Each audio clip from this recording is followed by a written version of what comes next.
very much. All right, it seems you can hear me. I'd like to invite the panelists as well. Gabrielle, Nguyen, join me. And yes, thank you for making it to the day's last session. I applaud the commitment. I hope it's going to be an interesting one. I'll start with a brief introduction of our brilliant speakers, and then we can kick off with the questions.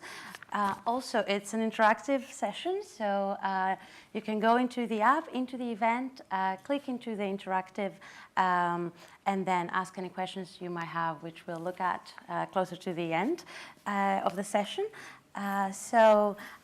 Gabrielle is the co-founder and CEO of Sigma Ratings, the world's first rating agency for financial crime and governance risk. And then to my immediate left is Trieu, who is the co-founder of CFTE, the Center for Finance Technology and Entrepreneurship, which is a fintech education platform as well as a professional network. Both of them have a lot of experience before what they are currently doing. Gabrielle worked as an attorney for corporate governance and M&A, as well as at the Global Fund, managing legal, policy, and risk matters in over 35 investing portfolios.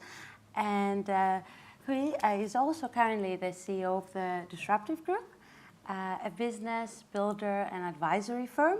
And before he was in banking in a few financial institutions, among which Citi, where he held the role of managing director. They are both MIT graduates, among other institutions, and they're both frequent speakers on the matters they master. If you want to briefly add anything else about yourselves or your companies that I failed to, Gabrielle? No, that was a very good overview. Thank you. I've been practicing. No, that's perfect for me. All right. We just realized 5 minutes ago we're both MIT grads.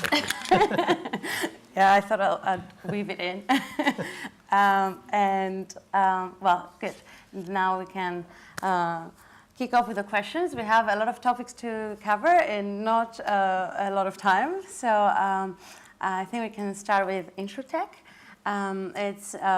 It's very interesting how these companies are disrupting the insurance industry, how they leverage technology to transform processes along the entire value chain. And I guess my question to you, Trieu, would be, what about the insurers? Are they responding? And if yes, how so? So that's a difficult question. I think insurance, if we take a step back and if we look at Fintech and InsurTech, in terms of numbers, last year, 2018, we had around $35 billion invested in Fintech. In InsurTech, we had a tenth of that, around $3 billion. So in terms of the size, Fintech, banking versus insurance, on the innovation side, it's much less on the insurance side. If you look at the size of the sector, because insurance is slightly smaller than banking, JP Morgan is around, let's say, a bit more than $350 billion of market cap, and Allianz, it's, let's say, 100 billion. So in terms of sizes, it's very, very big, but banking is bigger. So I think what we would expect in general is that just looking at the size and what has happened over the last few years, I think InsurTech is pretty much where Fintech was, let's say, 2 or 3 years ago. So just in terms of the different stage of evolution. What do we see on the insurance side at the moment? First, on the insurance, you have Ping An, which everybody looks at in China, which is growing very, very, very quickly, which is pretty much a supercharged technology company in insurance. So a lot of insurance companies around the world are looking at this. And what are they doing? They're pretty much using all the tools that you have on the innovation side, which is they're investing in companies. So for example, Allianz is investing in Lemonade. They're having accelerators. They're having quite a lot of different things. What I would say is that insurance companies have realized that things are happening, if only if you look at the banking side. It's taking a lot of time because they are very, very large institutions. And it is also very hard because of one specificity of insurance versus banking, which is the distribution channels. In banking, even if we talk about branches, etc., you still have as a bank the direct relationship with your clients. In insurance, you still have a big network of agents, which makes it very difficult in terms of how do you want to talk directly to your clients. And there's a big issue which not a lot of people have solved yet. So I would say insurance companies know what's happening. They know that technology is coming into the insurance space. What is challenging is the whole transformation of large institutions. But what is even more challenging is that we haven't really figured out yet what is the distribution channels in the new world of technology. Yeah, that's very interesting. And I guess my next question for Gabrielle, it's a little bit bold given what Hui just said, that we're very early on in the digital transformation in insurance compared to banking. And I've stolen the question from the topic of an earlier panel. So what does the insurance product of the future look like? Well, I didn't see the earlier panel, so I'm not sure what they said, but I will give you my prediction and my view on this. I think that one of the main things that is going to happen and is already happening is that consumers are starting to speak out a lot about what their personal needs are. Looking at the insurance that exists today, it's not very personalized. It doesn't really address the needs of specific individuals, and it's also incredibly expensive. So I think that what we're going to be seeing is more and more products that are coming out that are very customized and personalized to the specific needs, as opposed to having blanket standard policies. The existence of data and the ability to do a lot of analytics to figure out what individuals actually need is going to really help drive this more personalized approach. And I know there are a lot of companies, like I have friends at Waffle in New York City, which is a great InsurTech company, and they're really trying to pioneer this as well. Very interesting. I'd like for you, Hui, to answer the same question, but also bringing into that whether in the future then InsurTechs will be able to survive on their own, offering their products directly to consumers, or whether they will just have to sell their technology to insurers and work with collaborations like that. So I think that's the main topic of collaboration versus competition, yes, which we've seen in fintech over the last few years. Now let's take a step back. Now, why did we see this question of collaboration versus competition? Because it didn't start that way. It really started on competition. TransferWise getting into finance to compete with the banks. Then we started to hear much more about collaboration. Why? Because it was really difficult for a B2C company to go and find customers. The customer acquisition cost was really high. So it was hard for them. So they thought, why not collaborate with larger organizations and get a lot of clients at the same time? So definitely we're seeing, mainly, for example, on the deep tech, AI side, we're seeing technology companies, startups working directly with insurance companies. For example, for fraud detection, for claim management, etc. So we're seeing that. But my view is that what will really change in insurance is exactly what we've seen in banking, which is you will see collaboration, but what you have seen is the unbundling, rebundling of finance. And unbundling, example like N26 or Revolut or Monzo or others, starting on a very narrow vertical, competing on a very, very specific segment and doing much more after. And I think that we'll see the same in insurance. We'll see some B2C companies in insurance that will just target people like you and me, and basically we'll get a lot of capital in to try to grow their customer base and compete with the large insurance companies.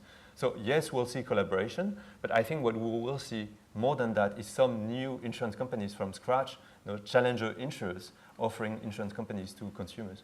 Right. Yeah, it'll be interesting to see in a few years. I have more questions on InsurTech, but I think we should move to the next topic, given how many topics we have, and we might come back later.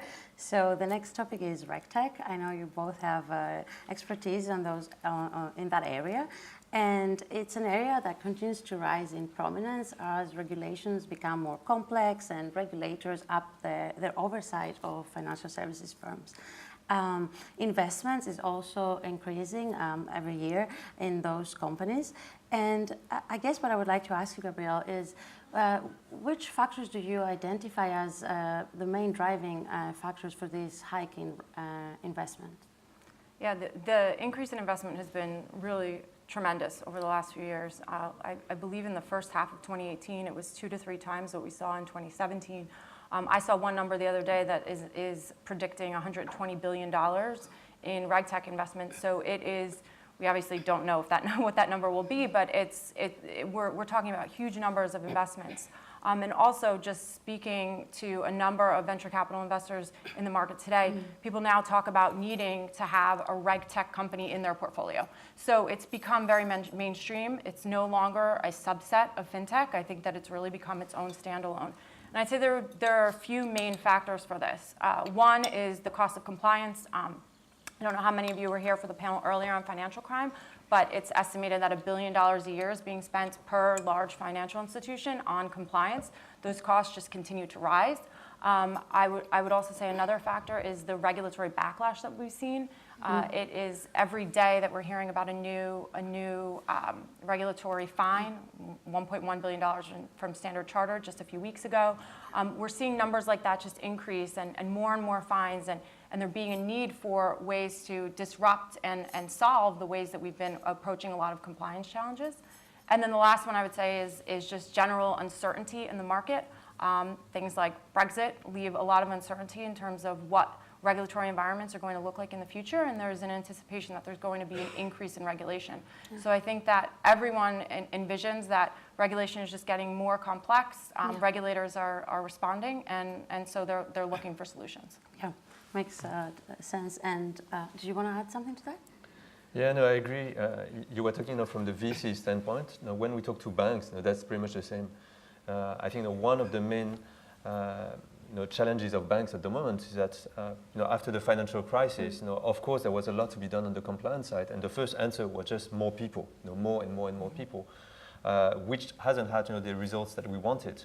And so now they're realizing that just having a lot of people doesn't really solve everything, and they're trying to understand how they can use technology to make it better. So it's also a huge focus on the bank side. Yeah. And yeah, especially what you mentioned about the fines. By some estimates, anti-money laundering and know your customer RegTech solutions have attracted over 60% of the total RegTech capital. So there's definitely a lot of focus there. Yeah. And I guess there's a question of how the regulation is impacting the ability for financial services firms to innovate, and whether RegTechs can help them innovate. So I don't know, in the sense that I come from finance industry, so I think that finance has to be regulated in all cases, and the way I would see it is that a lot of people would say that regulation makes it harder to innovate. I'm not sure it's totally true, especially for example here in the UK with the FCA or in Singapore or other places. Regulation has been quite, I wouldn't say friendly, but has been quite supportive of innovation. So I would say in general, I'm not sure that's an issue. I think that whatever kind of innovation has to be part of some kind of regulatory framework. I think if we look at RegTech, there are different types of RegTech. There's RegTech that just helps organizations, financial institutions to be more efficient. So that doesn't necessarily help for more innovation. There's RegTech, which is more on the regulatory standpoint, where regulators can better supervise and monitor organizations. So that could help a bit. But I would say I'm not certain that RegTech has that much of an impact on innovation. It's part of innovation, but it doesn't really help or not. Okay, interesting. Yeah, I agree. In the UK, the regulatory environment has been quite supportive. But then there's always a question whether regulators are always behind technology or if they're keeping up with it. But I definitely understand your point. I guess the next question that comes to mind is whether regulators backing RegTech solutions is necessary to achieve widespread adoption. What do you think, Gabrielle? I actually think that we've sort of reached the extent to which regulators are going to be backing RegTech innovations.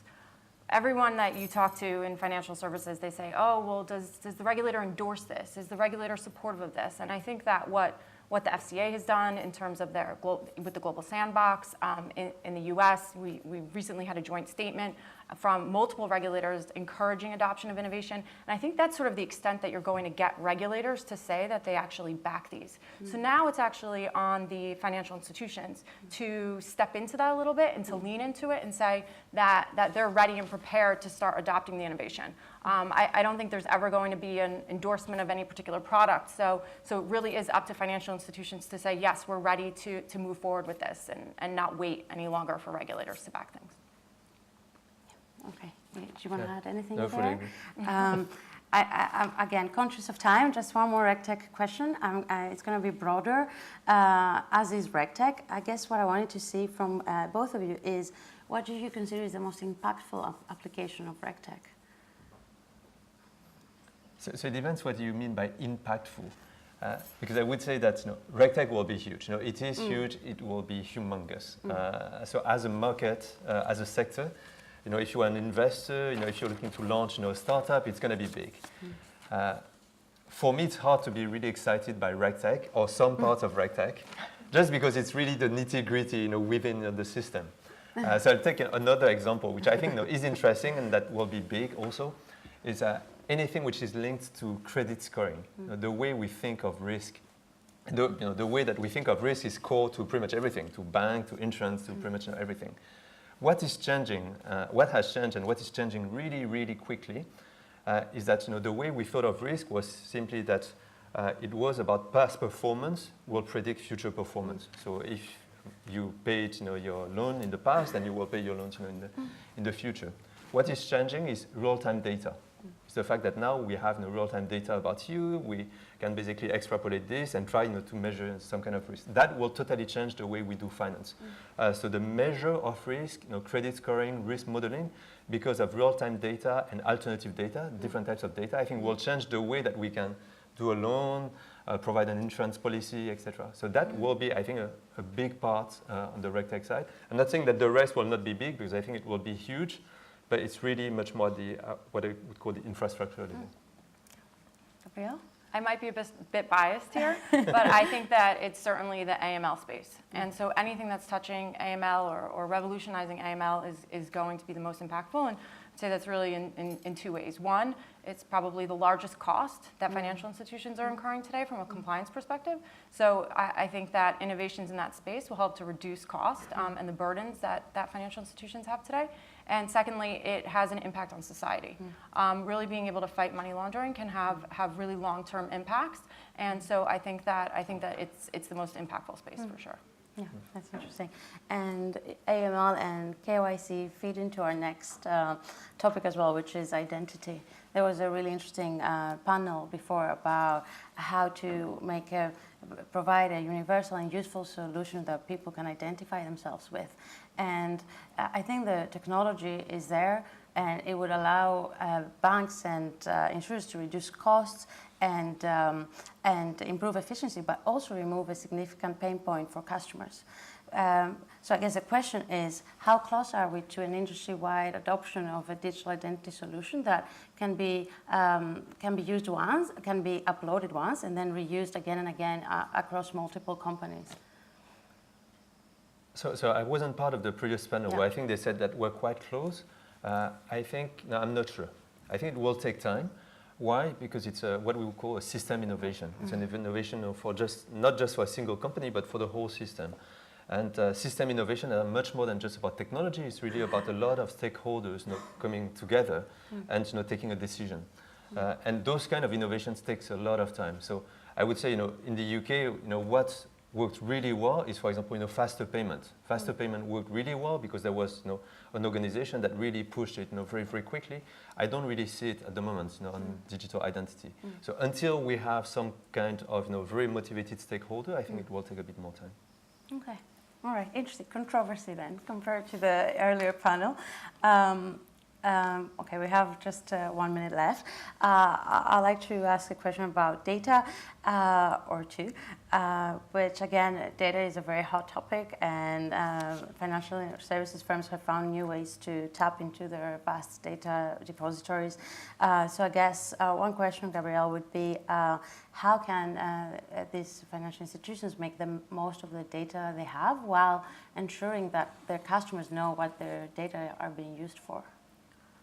Similar to what I was saying before about financial institutions and their willingness to adopt new innovation, I think that financial institutions need to be experimenting with new innovations and new companies that can help them to understand how to use their data, and doing that in a controlled environment. I think that experimentation is really key here, and that's going to really help them to best leverage. I know that a lot of FIs right now are saying that they're going to hire, 50 machine learning experts, and they're going to figure out what to do with their data, and that's one approach. I think that making sure that they combine that with looking at the existing innovations that are in the space and seeing how to really experiment is going to be the most beneficial. Yeah, okay, I agree, actually. All right, I'm going to wrap up. I have a final question, and then I'd like to take a question from the audience as well.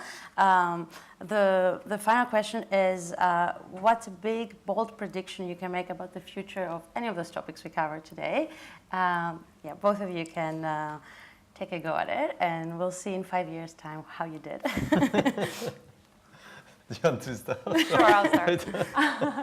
I don't know how big or bold this prediction is, but obviously AI and machine learning and use of data is a huge topic of discussion, and I think that we're going to see an acceleration in that.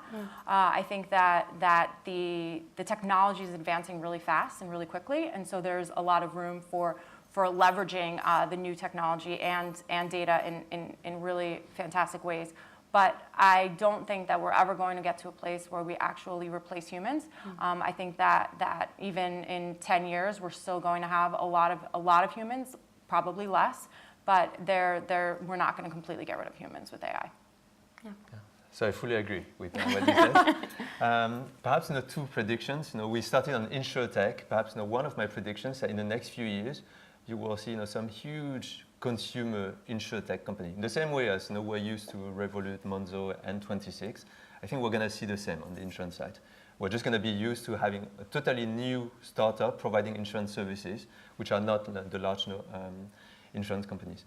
Perhaps another one on the RegTech side, I think you will see huge companies on the RegTech side, very, very, very big. And it might be yours, it might be others, but I think they will be very big. Why? Because what is RegTech? RegTech today is a lot about compliance, but at the end of the day, it's about data. It's one of the easiest ways to get into a financial institution and get data. And once you have the data, there's so much you can do. So that's, I would say, the starting point to start to create data-led organizations. All right, very interesting. And I think the question from our audience is also very interesting, and it's on InsurTech. So you might be the expert to answer this one. So Ernest Roh, maybe, Munich, who is chief climatologist, recently said, climate change will make insurance too expensive for most people. How can emerging technologies enable insurance firms to overcome these threats?